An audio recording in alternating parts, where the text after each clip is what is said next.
that sex. Give it to me. Hi everyone, so today I'm doing my first cooking video. Now I've never done one on this channel before, so the shots aren't going to be brilliant. There's one camera facing in one position, but I will try and show you the best as I can. This isn't my own recipe, but in the description box below I'm going to put all the ingredients and a simple version of the recipe because the original recipe was quite tricky words. So I'm going to get started. So I've already measured out my ingredients, and if you want to see a clip of that, it will be on Vlogmas Day 23.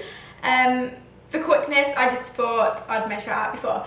So for this video, you will need, I've got my list here, you need 175 grams of softened butter. I used unsalted. 175 grams of golden caster sugar, and I used the Billington's one. And then you'll need 3 eggs that you need to crack and beat together. You need 140 grams of self-raisin flour. I use gluten-free because my cousin and my grandma have celiac disease, and I'm making this for Christmas Day, so that's why I opted to choose this. But normal self-raisin flour is fine, whatever your preference. 85 grams of ground almonds, and again I use Billington's. Half a tablespoon of baking powder. 100 millilitres of milk, and I use semi-skim, but I don't think it matters what you use. 4 tablespoons of cocoa powder, and I use 2 of Bourneville and 2 of Asda because it just gives it a bit of a variety. Bourneville's, the Asda one's like milk and that's dark, so I didn't want it to be too sickly, so that's why that is. And I've got 50 grams of milk chocolate chips, in which I use just Sainsbury's own. So I will start with the video. Now I've already poured all the ingredients into here, what I'll need when I come to do it. I'm just going to move all the ingredients out of the way. Don't really want them in shots. I'm going to move everything out the way that I don't need now.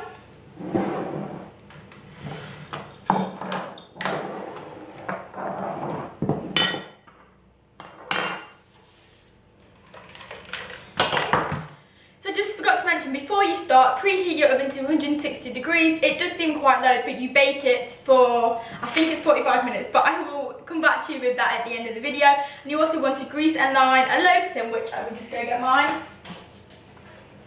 And you want a fairly big one. I'm not quite sure what the measurements of this one is, but you can kind of get an idea. So you want to first beat the golden caster sugar and the softened butter. So obviously you'll need a whisk for this. You can also use, I think it's called a KitchenAid. I do have one, but I just prefer to use this just because I find it quicker.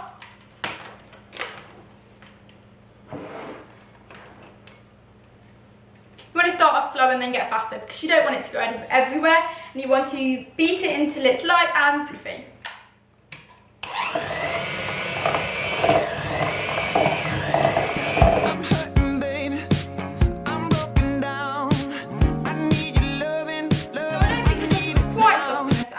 Butter is fine everywhere. So I'm just going to go get some kitchen towel to cover it up. This is not going well so far. There we go. Yeah, I think your butter needs to be a bit softer. When I'm without you, I'm something weak. You got me begging. But that is just not working, which that is when a KitchenAid does come in handy because it stops the mixture from splattering everywhere. I've got sugar over the side, bits of butter everywhere. So what I'm going to do, I'm just going to get a clean spoon.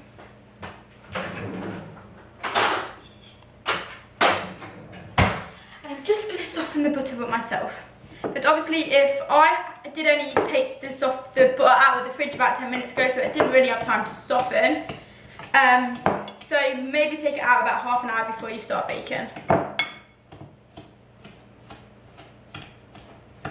An alternative to this would also be maybe soft margarine would work. I don't know, because margarine can work quite well with cakes, because that's what I do usually use, but I was trying to stick to the recipe as best as I could.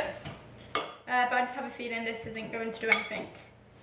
I also normally use normal caster sugar, so we will see how this goes. Let's start whisking again and see if this has made a difference.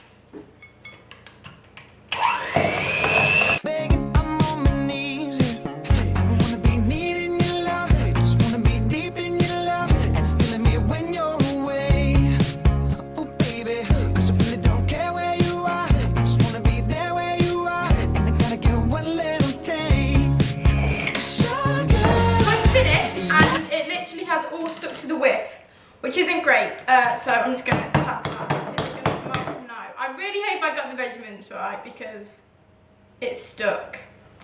But I'm going to go on to the next step, and the whisk isn't even standing up because there's so much sugar on the side. So the next step is to pour all of the ingredients in, to beat in the eggs, flour, almonds, baking powder, milk and cocoa. I'm not quite sure how well this is going to go. Let's hope it don't go everywhere. So beforehand I already poured all my ingredients into a bowl, because I do usually do it a step at a time. As in, I usually pour in the eggs and then the flour, but it's telling me to do it all at once. So I'm going to follow the recipe. Let's hope this doesn't turn out into a fail. And also, if you got any shells into the mixture, you want to make sure that that's all gone, because no one wants to eat a cake and find a shell. This could go horribly wrong. We will see. I'm pretty scared, to be honest. Too much liquid in it. We'll go.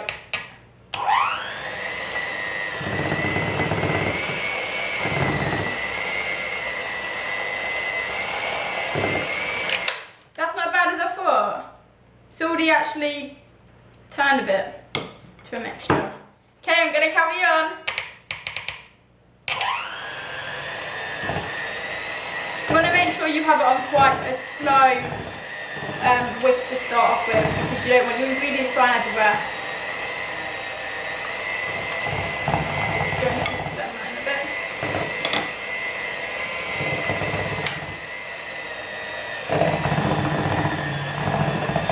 And then start to speed.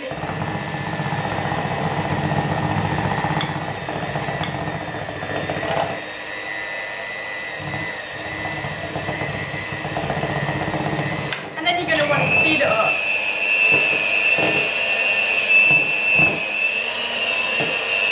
This is a really heavy mixture. I can feel like my arms just aching just doing this. A bit of mixture splatting everywhere, but that's not the end of the world. It's looking good.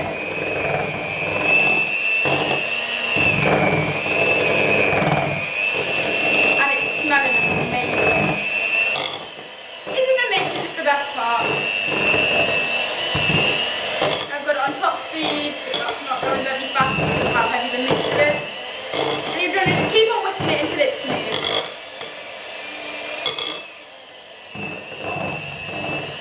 The mixture just went flying. I'm going to make sure that all the mixture's got to the bottom of the bowl as well, and at the sides.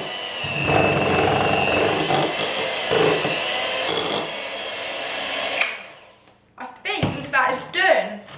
Let's just check there's no mixture anywhere. That smells absolutely amazing. I'm going to have to do the taste test, because isn't the mixture before we just made it into cake the best part? That's really nice.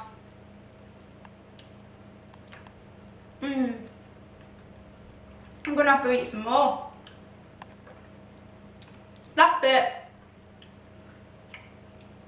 That was amazing. Compared to a normal cake, it's got a completely different texture. Definitely tastes the golden caster sugar texture in there. I must say, isn't my favourite. The actual mixture with stuff. So now that is done, I can't stop. I can't help myself from eating. Now you want to stir in the chocolate chips. So I'm gonna make sure that all the mixture is off the whisk.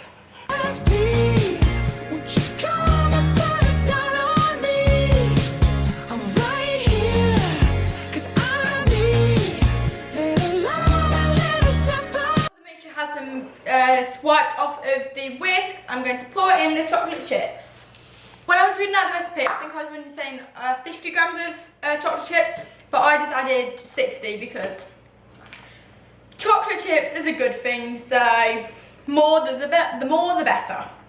Because I don't actually know, I might add some more in, because they've got demolished already. I can't see them.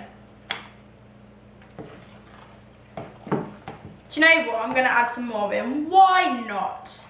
What harm can it do, apart from giving you more sugar?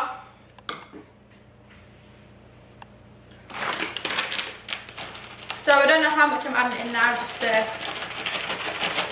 if they're going to come out. Basically, I think I've ended up putting nearly the whole packet in. Probably I ended up putting about 85, 90 grams. Might be too much, much when the chocolate loaf comes out. We will see.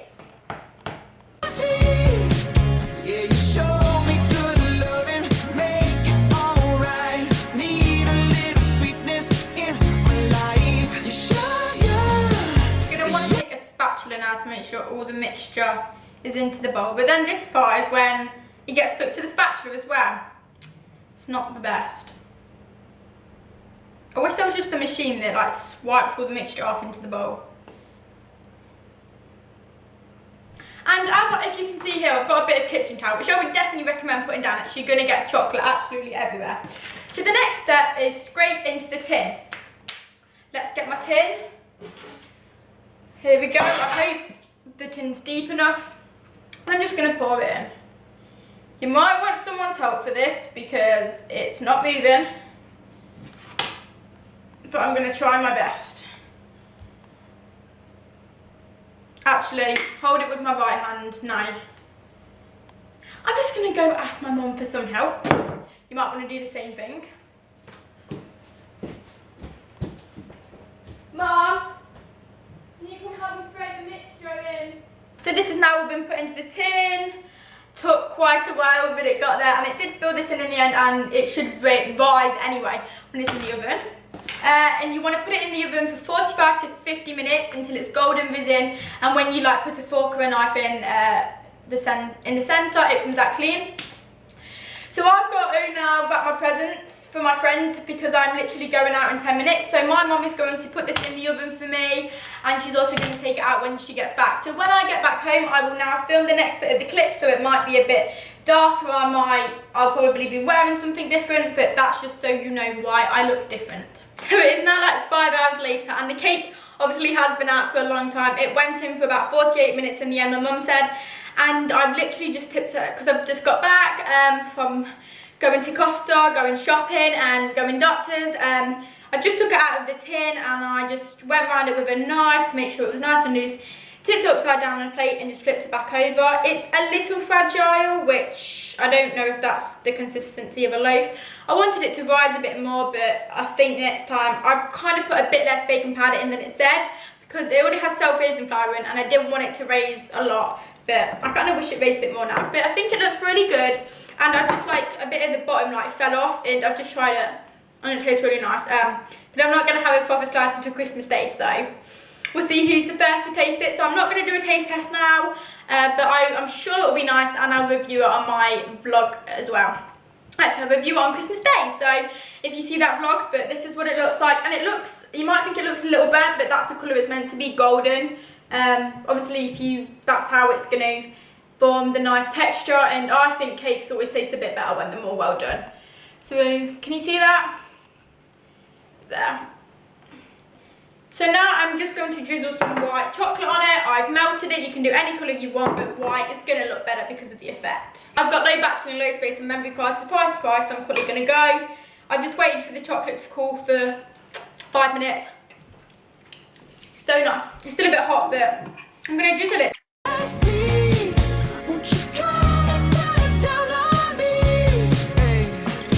When you drip it, always let the big chunk drop, the big first chunk drop in the bowl. Chunk, is that what you call it?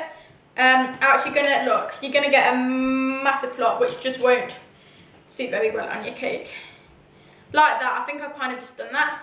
Just a bit more, do as much as you want. You can also obviously add other colours or maybe some ice and sugar, or I don't know, something to dust it, but I think I just want it like that. Doesn't look as good now, I don't think. Maybe I should have done a pattern, you know, going crossways, but I will say that it's done.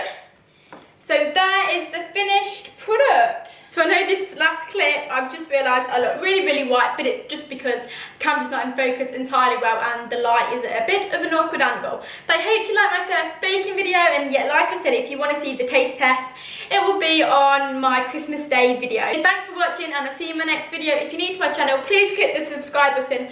And this moment in time filming it, I reached 300 subscribers! I'm so happy. So thank you to everyone who subscribed. It's literally made my Christmas. Yeah, I will see you in the next video. Bye!